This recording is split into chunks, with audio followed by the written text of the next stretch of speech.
Olá pessoal, boa noite. A entrevistada de hoje do programa Diálogo Aberto é a médica otorrinolaringologista doutora Tani Gans Sanches. Sejam todos bem-vindos.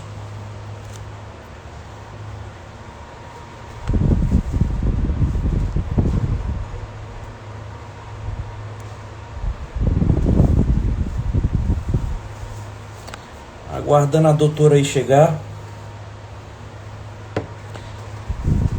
Beatriz, seja bem-vinda.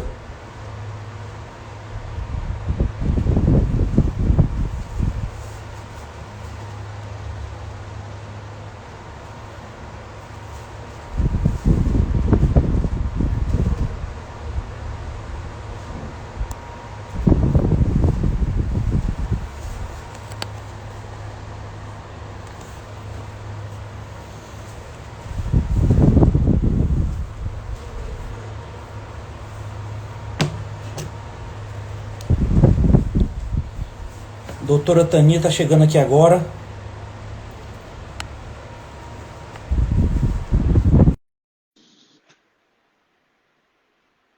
Tadeu Lustosa, bem-vindo, amigo. Ana. Doutora Tani, boa noite. Tudo bem, Rodrigo? Boa noite. Tudo ótimo. Seja bem-vinda ao programa Diálogo Aberto. Obrigada. É um prazer. Muito obrigada pelo convite, viu? Doutora, uma honra nossa. Doutora, a senhora conhece aqui a nossa terra? Já fui dar aula várias vezes em congresso. Ah, que ótimo. Que ótimo. Doutora, então, para iniciar a nossa conversa aqui, tá? Eu tenho uma breve apresentação da senhora, por gentileza, né? A nossa convidada especial de hoje é a doutora Tani Gans Sanches. Ela, médica otorrinolaringologista, formada pela Universidade de São Paulo, professora livre docente associada da otorrinolaringologia da Universidade de São Paulo, orientadora de pós-graduação da fonoaudiologia da Universidade de São Paulo, pesquisadora dos incômodos dos ouvidos há mais de 25 anos e reconhecida internacionalmente como referência para assuntos relacionados sobre a quadrilha do ouvido. Fundadora e diretora do Instituto Gans Sanches, que há mais de 10 anos que é direcionado exclusivamente ao estudo e atendimento de pessoas com zumbido, misofonia e hiperacusia. Criadora e coordenadora do GANS, Grupo de Apoio Nacional a Pessoas com Zumbido. Idealizadora do Novembro Laranja, campanha nacional do alerta ao zumbido. Idealizadora da TV Zumbido, Blitz do Ouvido no programa Bem-Estar Global. Enfim, doutora, eu vou parar por aqui, porque senão vai tomar live todo. Rodrigo, alguém não gosta de você. Porque como se não bastasse o meu nome difícil, a especialidade difícil, é tudo trava-língua, alguém ainda te mandou um negócio quilométrico. Mas de qualquer jeito, para resumir, eu falaria que acho que a gente sempre esteve envolvido com desafios, né? Eu acho que essa é a característica minha mais marcante, né, da pessoa física e que acabou aí abraçando um monte de coisas difíceis que foram aparecendo no caminho. É uma maneira mais simples de eu me apresentar. Doutora, essa sua trajetória, essa sua história aí já né, de tamanho sucesso aí, é por isso tanta admiração aí pela senhora, doutora. Ah, imagina, é que você sabe que em terra de cego, quem tem um olho é rei, né? Com certeza. Doutora, eu gostaria de iniciar a nossa conversa aqui. Você está me ouvindo e me vendo bem, né? Bom. Doutora, eu gostaria que a senhora falasse um pouco aí sobre todo esse trabalho que é realizado no Novembro Laranja.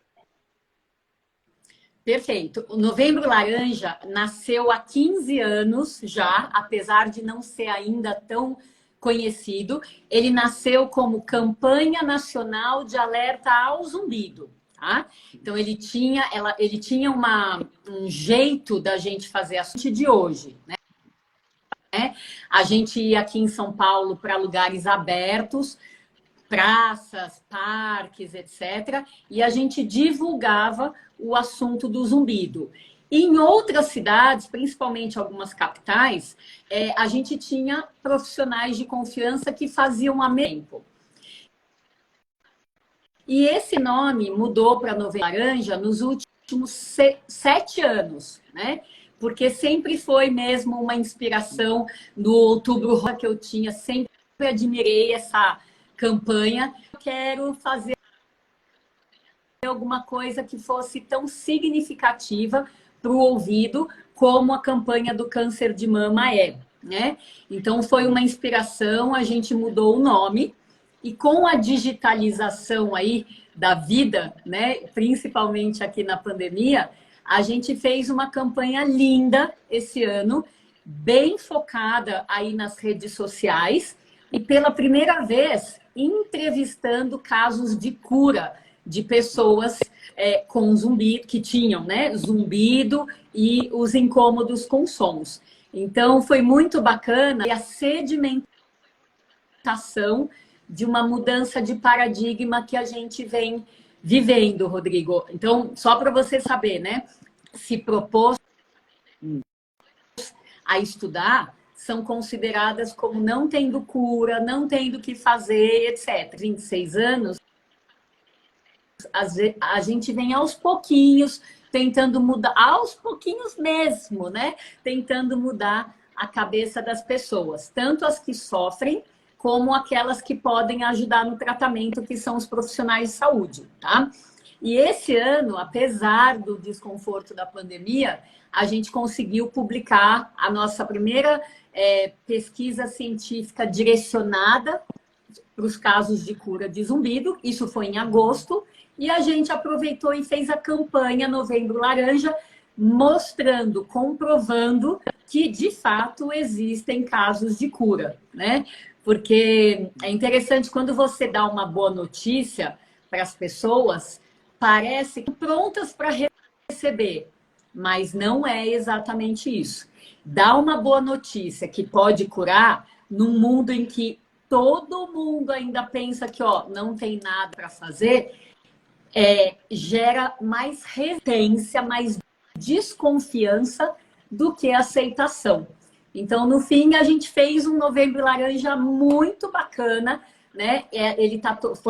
Foram 15 lives em 30 dias, né? Com os casos de cura, e todos eles estão tanto no nosso Instagram, salvos no IGTV, como no YouTube, né? Para quem prefere assistir. Aos pouquinhos, a gente vai mudando a cabeça das pessoas para que elas aceitem um negócio diferente com a qual elas foram criadas. Ok. Eu quero avisar a todos os seguidores que estão nos assistindo, pode enviar perguntas aqui para a doutora Tani, que a gente leva aqui para ela responder gentilmente. Já chegou aqui uma primeira pergunta aqui, doutora, do Tadeu Lustosa. O Tadeu pergunta, doutora Tani, o uso excessivo de medicação ou mesmo o uso de cotonetes pode causar o zumbido? Olha, o cotonete pode causar zumbido por uma coisa mais simples a princípio. Porque as pessoas acham que cera é sujeira, a gente não acha. A gente acha que cera é proteção. Elas acham que o cotonete vai tirar a cera, quando, infelizmente, na verdade, muitas vezes o cotonete pode empurrar a cera mais para dentro do que simplesmente remover. Então, a cera que fica lá dentro mais tempo do que deveria, vai ficando dura, vai ficando escura e fica mais difícil de ser removida, né? Então, a cera, ela pode causar zumbidos, ela tampa o ouvido, ela encosta no tímpano, mas isso é fácil de ver, tá? Então, basta fazer uma lavagem de ouvido e daí essa cera é removida e o zumbido desaparece na hora, tá? Agora, remédios, esse é um assunto bem mais complexo, tá? Primeiro porque a gente está numa cultura de aumentar muito o número de medicamentos prescritos. As pessoas, por sua vez, estão numa tolerância, e a pandemia veio mostrar isso, né? Como se não bastasse todo o desconforto da perda de liberdade, tudo incomoda. Então, as pessoas estão muito sem paciência para lidar com os sintomas. Então, elas buscam remédio, os médicos querem mais é medicar para ver se ajuda logo. E tem muito remédio que tem zumbido como efeito colateral, tá? Então, para a gente é sempre um assunto muito mais difícil quando a pessoa chega tomando 6, 7 remédios para coisas diferentes e ela acha que um deles pode ter começado o zumbido, tá? Então, a gente sempre recomenda, desconfia, conversa com o médico, porque se puder tirar e trocar por outro, seria a melhor coisa para o ouvido. Doutora, chegou aqui uma outra pergunta, lá da Itália, diretamente da Itália, da Ana Salazar, da Ana Lazar. Ela pergunta, doutora, eu tenho zumbido no ouvido às vezes. Penso que estou surda. Pode ser labirintite? Vamos lá. Zumbido, então o barulho no ouvido. Penso que estou surda, não estou escutando bem, ou estou com a sensação de pressão, como se fosse um tampa e destampa. Aí, Ana, é questão da gente saber qual que é a questão, tá? Pode ser labirintite, o quadro de labirintite é prioritariamente manifestado por tontura, tá? Que ela não mencionou. Então, fica mais difícil a gente bater telo. Porém, Ana, o que eu te falaria? Existe esse termo que a gente apelidou com certo carinho, quadrilha do ouvido. Muitas vezes as coisas vêm em bloco, né? A quadrilha é isso, um membro não costuma andar sozinho não, né? É gangue. Então eles vêm acompanhados, tá? A gente só fala que é labirintite, em geral, quando a pessoa tem alguma manifestação de tontura, instabilidade ou de tontura, vertigem que roda, tá? Não porque ela tem o zumbido e o ouvido tampado. Então, é super bacana de você levar aí na Itália o seu quadro aí para um otorrino, tá bom? Doutora, outra pergunta. O meu filho, de 1 ano, o ouvido tem muita cera. É normal?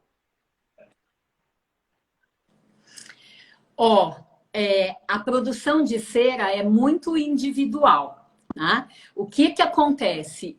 Um nenê de 1 ano tem um canal piquititico, bem fininho.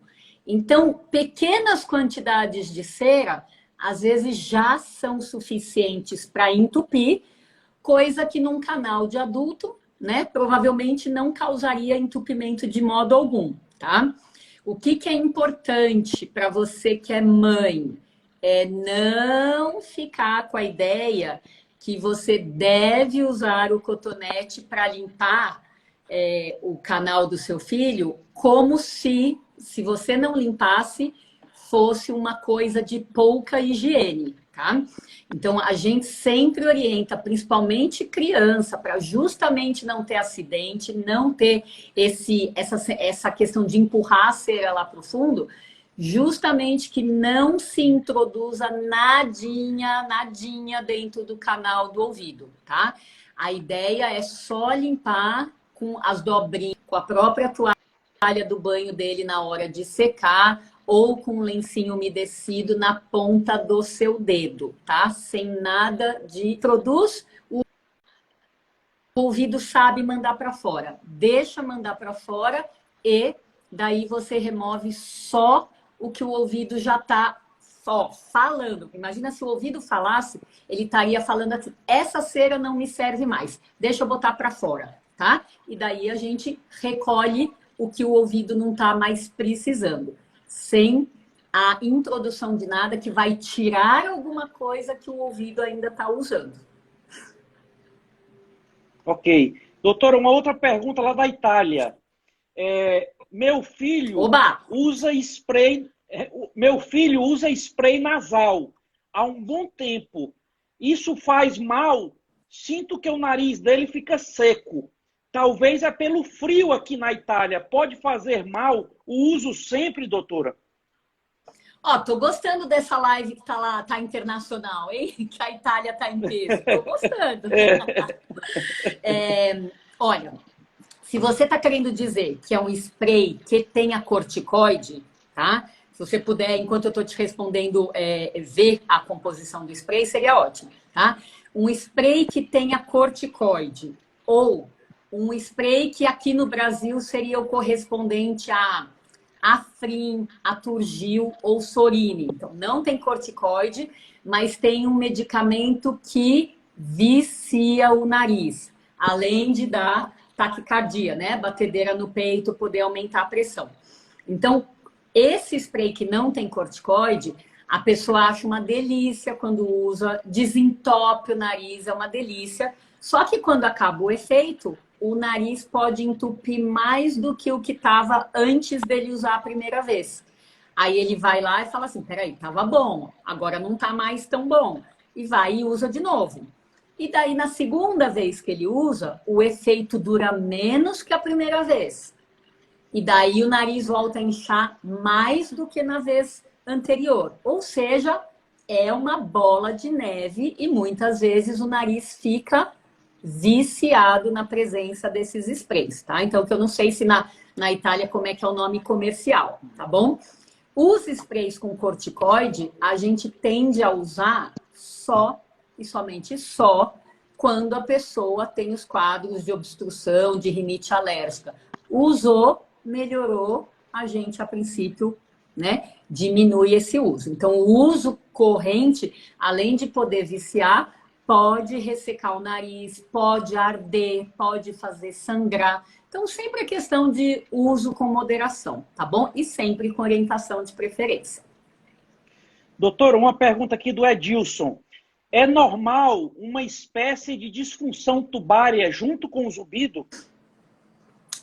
Ó, disfunção tubária pode vir com zumbido ou sem zumbido, tá? Se eu olhar pela ótica do zumbido, eu vou te dizer que é menos gente que tem disfunção tubária, porque o zumbido costuma ser lá da profundidade, lá da parte do ouvido interno. E a tuba auditiva tem comunicação com o ouvido médio, entre o ouvido médio e o nariz, tá? Então, é claro que se você tem a tuba ruim, você pode ter o ouvido tampado com zumbido. Você pode ter. Mas para o universo do zumbido, esse nem de longe é o quadro mais comum. Doutora, a Ana lá na Itália, ela respondeu aqui que o spray é com água do mar. Porém, esse mês está usando com corticoide. O spray com água do mar normalmente não dá efeito colateral importante, não, tá? Então, por outro lado, ele é justamente o spray de escolha de vários otorrinos para fazer a manutenção do nariz, justamente para não entupir, tá? Então, diferente daqueles outros dois que são usados como tratamento.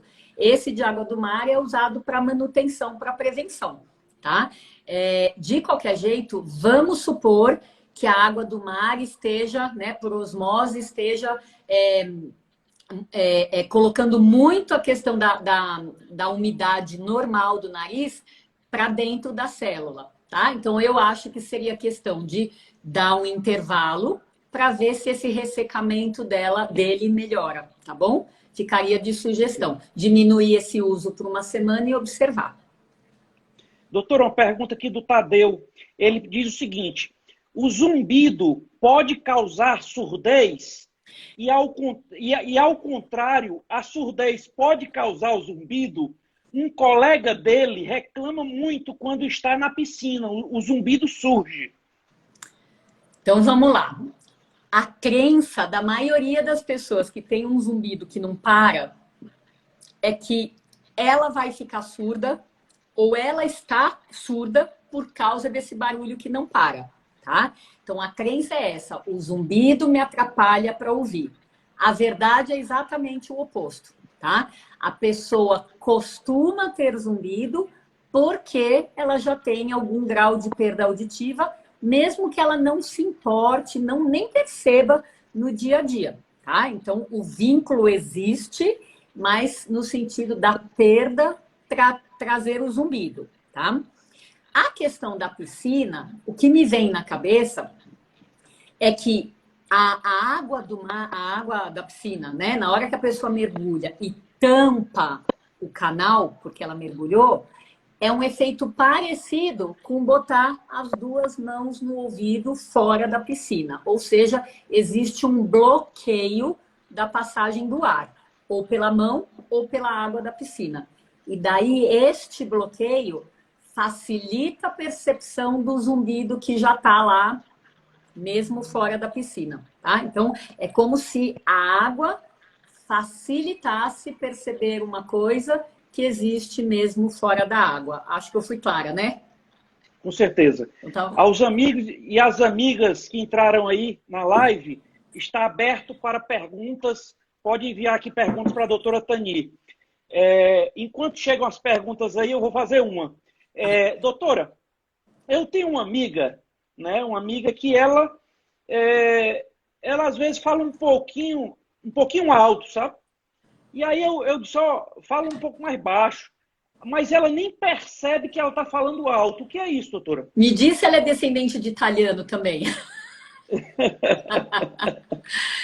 Porque tem várias coisas, né?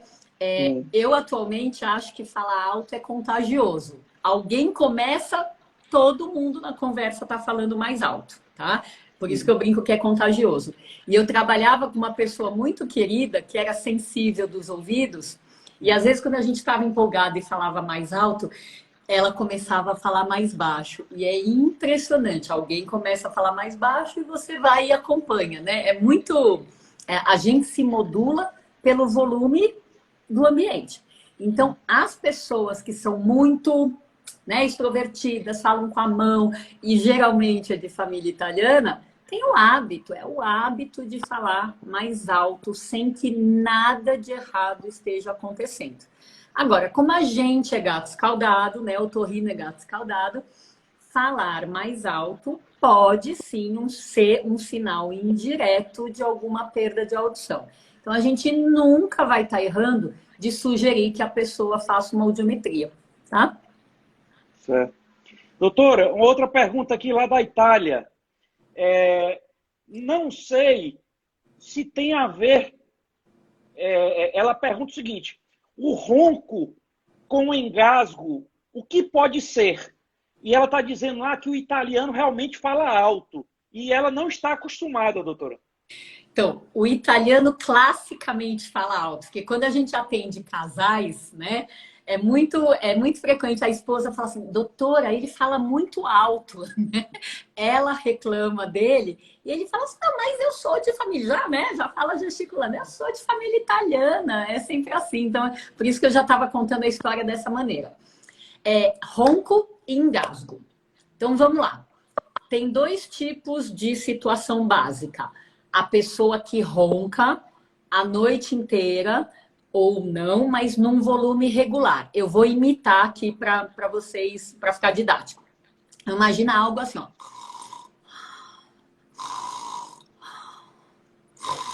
E vai, tá?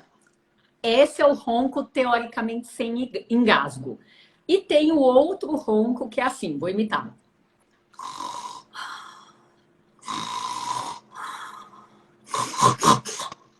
É a pessoa que engasga, se sufoca, porque tá num crescente de ronco até ter um período de apneia, que é a parada respiratória.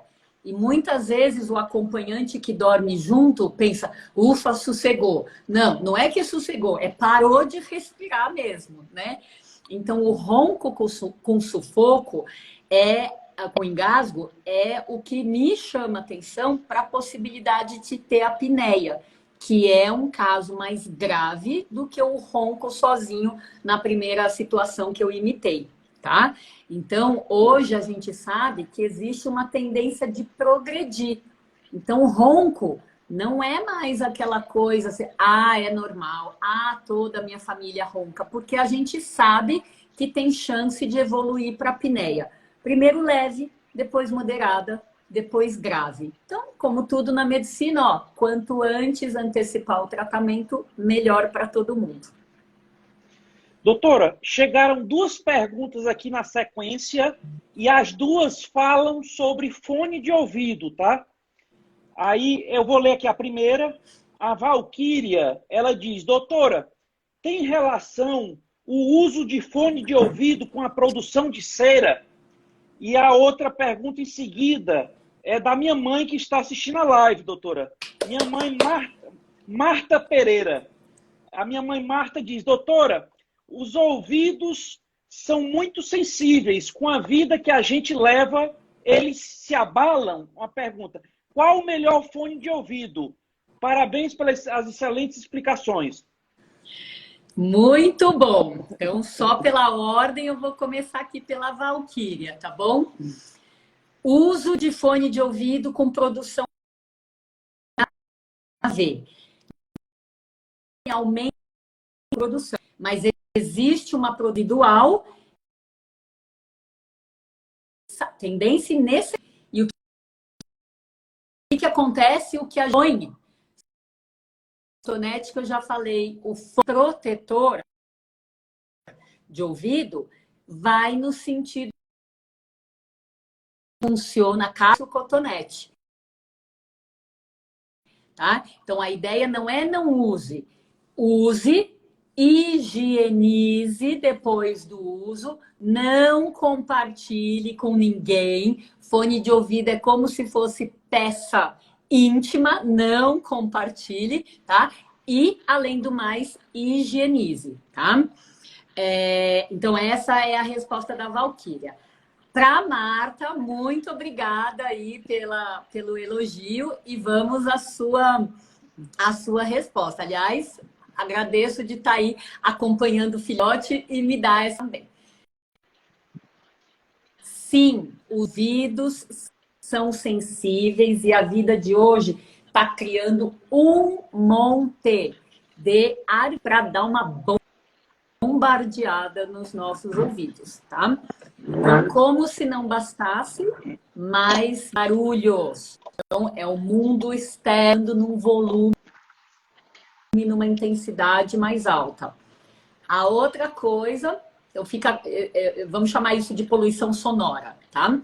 E lembrar que hoje poluição sonora não é uma coisa mais do trabalho, muitas vezes é do lazer também, tá?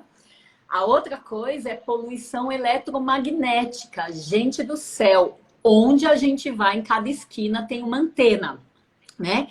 E as antenas que estão ali soltando onda eletromagnética aí 360 graus para em todos os cantos, né? Em todas as cidades. A poluição eletromagnética é algo também com potencial de afetar o nosso corpo como um todo, a pele, etc. E o telefone celular, que hoje todo mundo tem pelo menos um, né? É o conversor, vamos dizer assim, dessa radiação da antena direto para os nossos ouvidos, tá? Então, assim, mesmo que a gente não tenha o celular, as ondas estão por aí numa poluição eletromagnética. Mas a gente tendo o celular e usando para conversar com frequência, ele aqui grudado na orelha, a gente aumenta muito o bombardeio da radiação direto para o ouvido, tá? Então, essas duas coisas são muito importantes aí do meio ambiente para dentro. Como se não bastasse, a gente tem os erros mentais.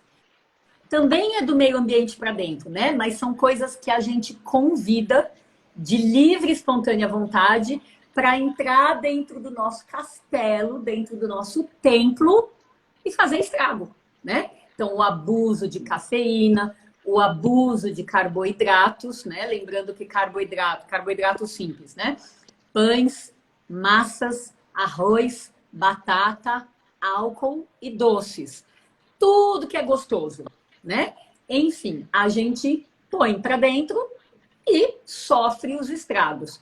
Como se não bastasse, mesmo as coisas saudáveis, como frutas e verduras e legumes, etc., hoje vem cheios de agrotóxicos, né?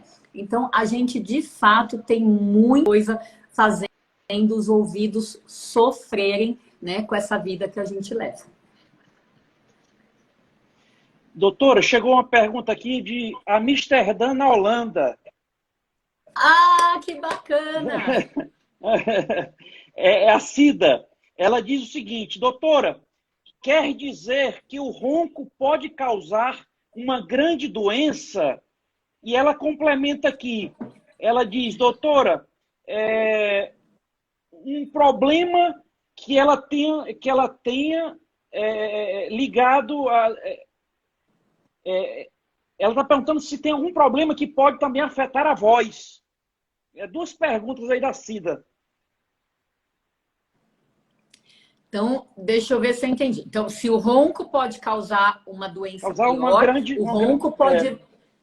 Isso, o ronco pode evoluir para a apneia.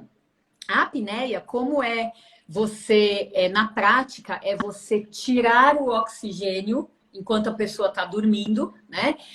Tirar o oxigênio por pelo menos 10 segundos, embora tenha gente que fique sem respirar 30 segundos, 60 segundos, né?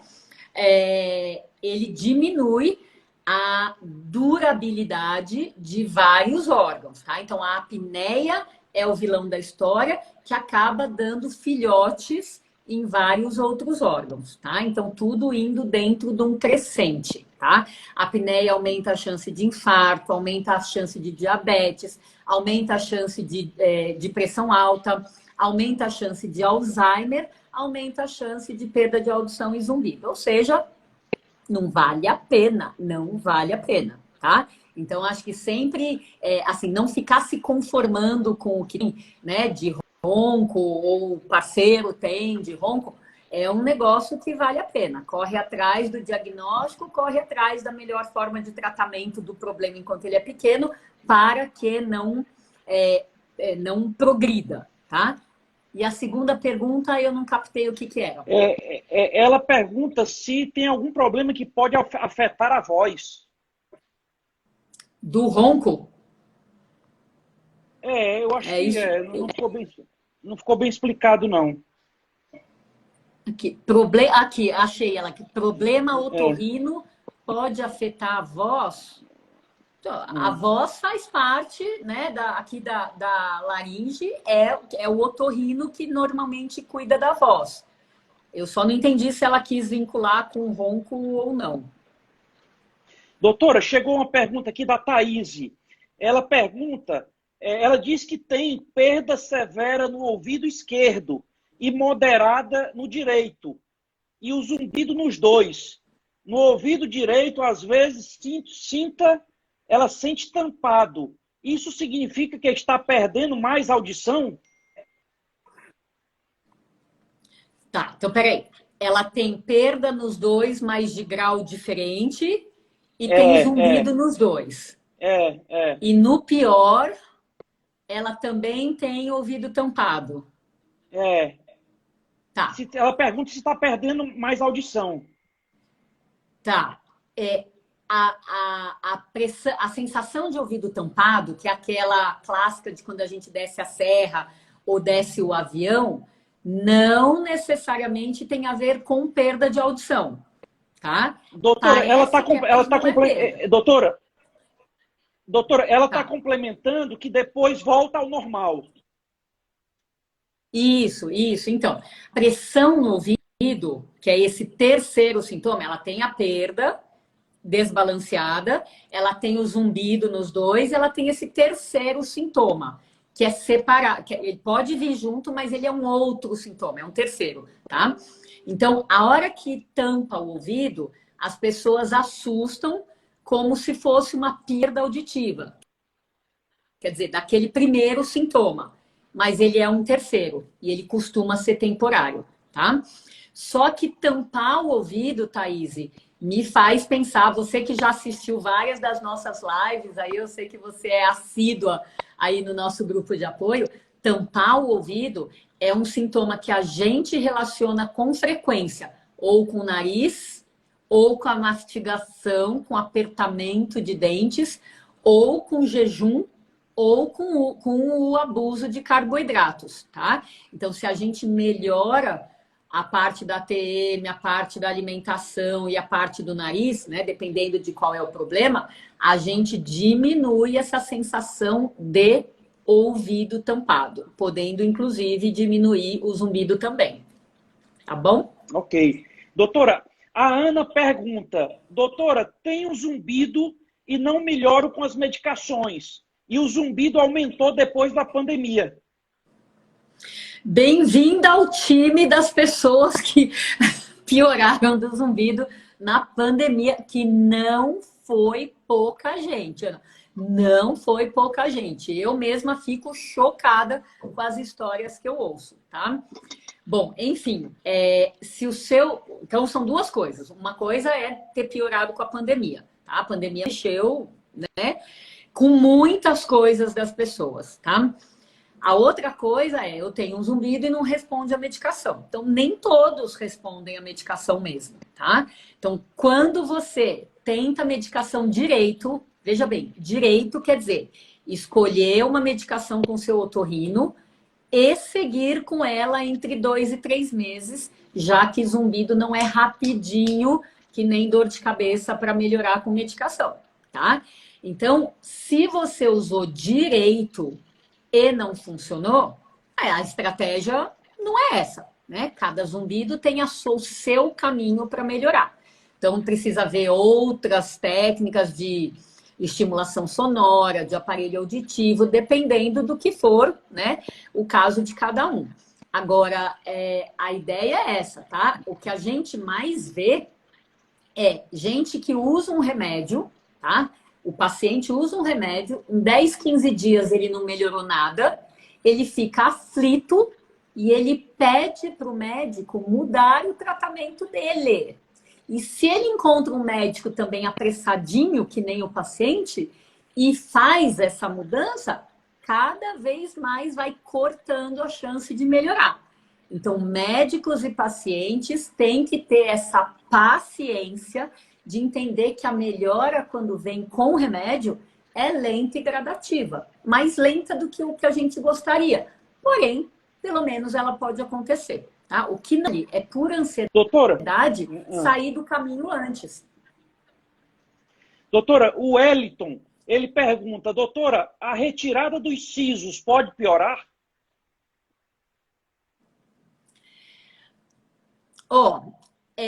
Essa questão de sisos, eu já vi de tudo, tá?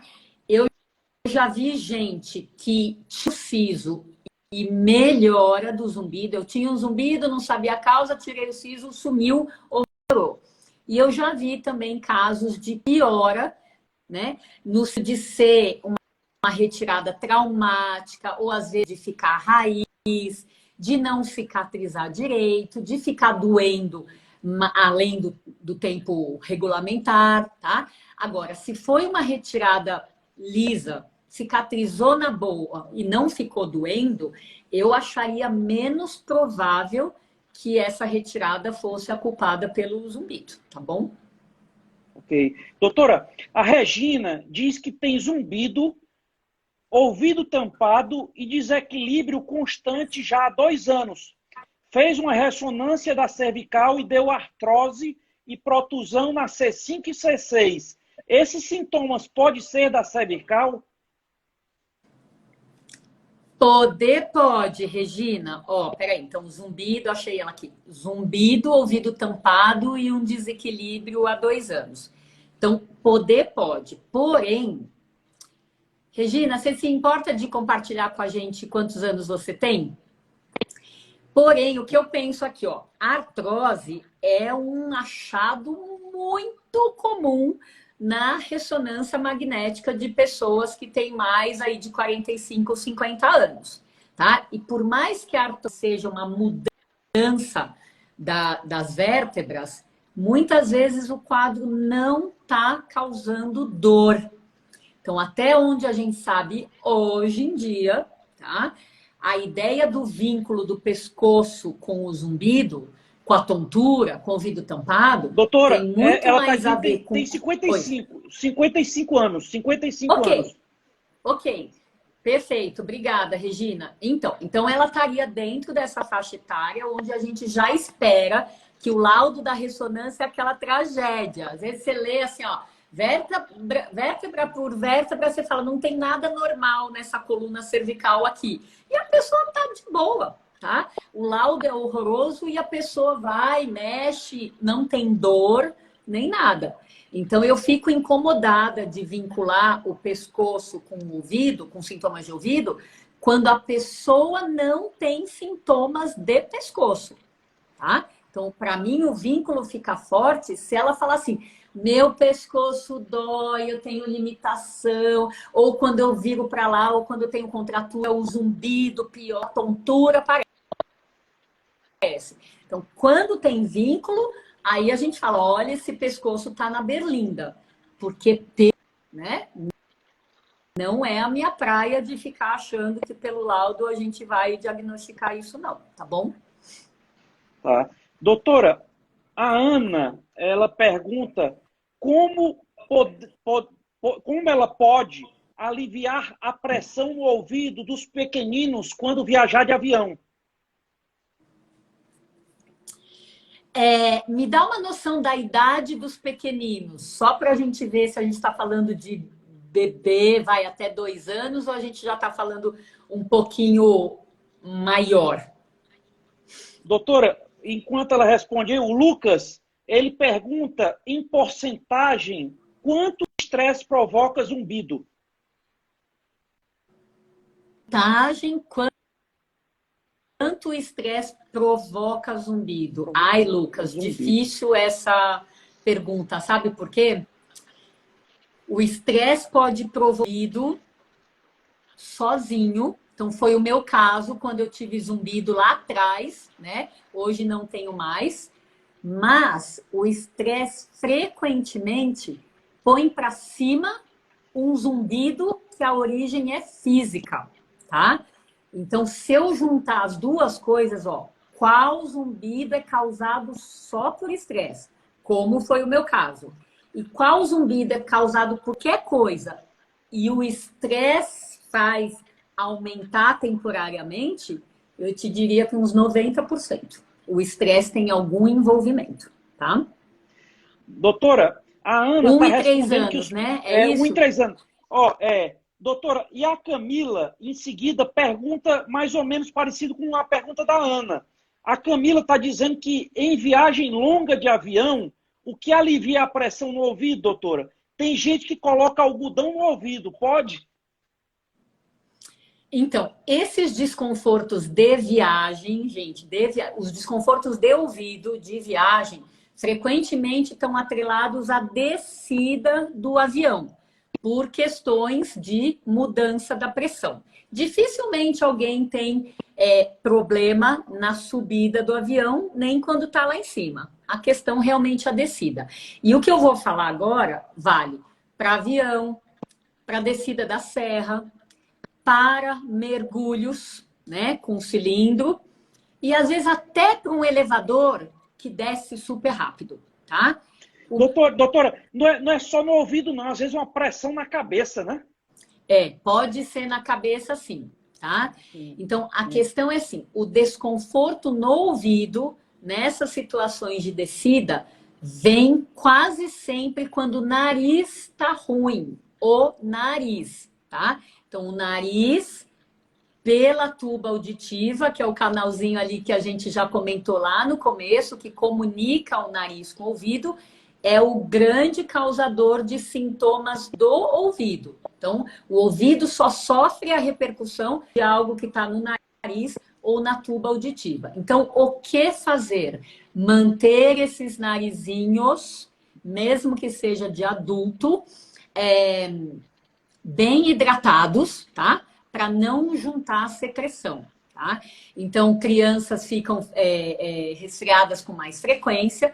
E assim como a gente falou no caso da cera, tudo é piquititico, né? Então, o canal do ouvido entope com pouca cera. O narizico também entope com pouca secreção. Então, fazer o uso de rinossoro já antes de entrar no avião, ter o rinossoro durante o avião, e a hora que o comandante avisa lá, estamos iniciando o nosso procedimento de descida, que ainda vão mais 20 minutos até pousar, a ideia é pingue, né, o soro fisiológico ali no nariz do seu filho. Isso vale a pena. Para crianças maiores, né, você pode para mascar um chiclete, que não tem, criança que não tenha risco de engolir, né, ou adultos. Então, o ato de mascar repetidamente ajuda a tuba auditiva a abrir, tá? Até porque a cada deglutida de saliva, a tuba vai lá e abre. Então, melhora esse desconforto, tá? E para pessoas mais velhas, né, de adolescentes em diante, a gente já recomenda realmente tratamento com antialérgico, descongestionante, spray nasal com o corticoide, do jeito que a gente tinha respondido ali para alguém antes, tá? Então, é questão de ver. Se costuma ter problema de repetição, eu já prefiro entrar com a prevenção, tá? Trato com spray na véspera do voo, no dia do voo, e na volta já faz a mesma coisa. Doutora, e um Alegra Dzinho também é bom, né? O Alegra D pode ajudar, embora o D, né, de descongestionante, às vezes acabe ressecando demais o nariz, né? Mas mesmo que seja sem o D, né, já pode ajudar, tá? Doutora, uma outra pergunta lá de Amsterdã, na Holanda. Doutora, por que no metrô a cabeça fica pesada, como se estivesse em um avião, dentro do metrô? Nossa, vou te dizer que eu não costumo ouvir essa queixa de cabeça pesada e tô aqui pensando nas minhas vezes do metrô. Acho que eu não tenho essa sensação. Mas o que eu pensaria, tá? Assim, tô só hipotetizando, tá? Como você tem um deslocamento, né, num tranco, né, para depois entrar numa velocidade estável, eu ficaria pensando se essa pessoa que sente a cabeça pesada não tem, na verdade, alguma coisa no pescoço e a cada tranco de aceleração ou de desaceleração, pelo pescoço, ela pode ter, pela influência muscular do pescoço, ela pode ter a sensação de cabeça pesada. Porque se não for isso, mais nenhuma explicação na cabeça, tá? Mas, de fato, não é uma coisa que me parece...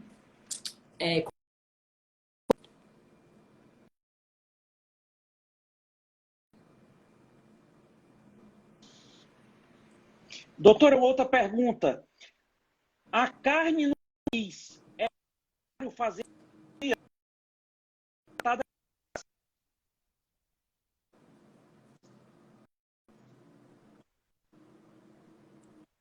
Doutora? Oi, deu uma... Sua Doutora? imagem deu uma congelada aí. Você tá me ouvindo? Pronto. Uma pergunta.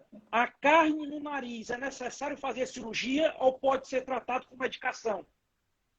Ó, tem carne no nariz, tem duas coisas que me vêm na cabeça, tá? Eu vou falar os nomes e daí você me diz o que você ouviu do seu médico. A carne bem na entradinha aqui do nariz, que chama corneto, ou a carne esponjosa lá do fundão do nariz, que chama adenoide, tá? A adenoide, ela é mais comum de crescer em crianças e adolescentes e ela tende a diminuir com o tempo, tá? E hoje a gente recomenda o tratamento mais integrativo, que é como são esse crescimento da adenoide significa uma inflamação, a do fundo, né? Beleza, a adenoide, tá.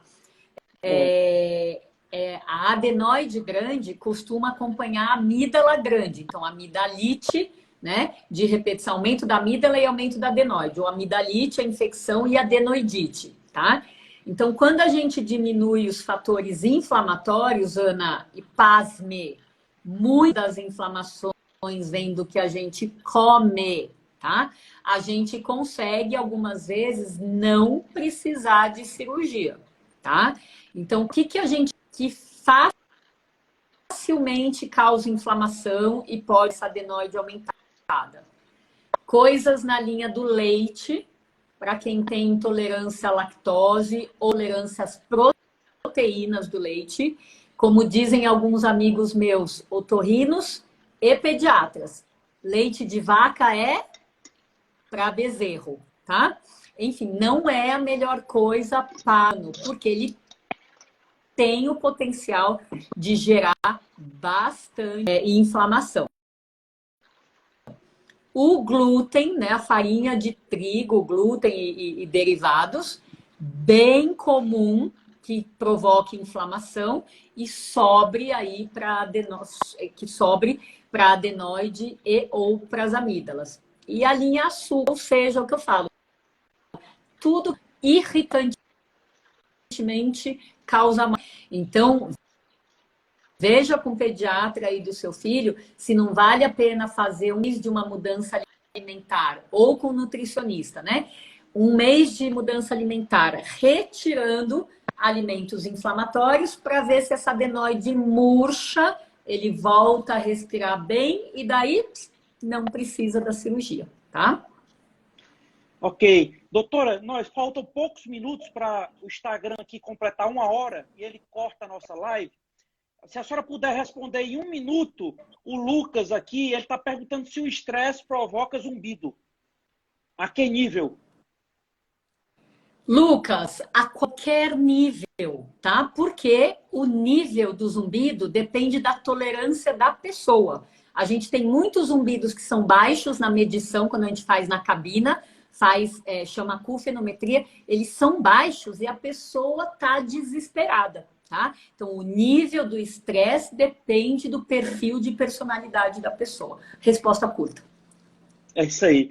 Doutora, antes das suas considerações finais, tá? Eu quero aqui agradecer a todos que participaram aí da nossa live aqui, com comentários, com perguntas importantes. E vou também pedir, quem não segue ainda o Instagram da doutora Tani, vamos seguir e acompanhar todas as postagens dela, ela sempre com uma competência aí maravilhosa. E também quem não segue o Diálogo Ponto Aberto, pedir para seguir e acompanhar toda a nossa programação de live.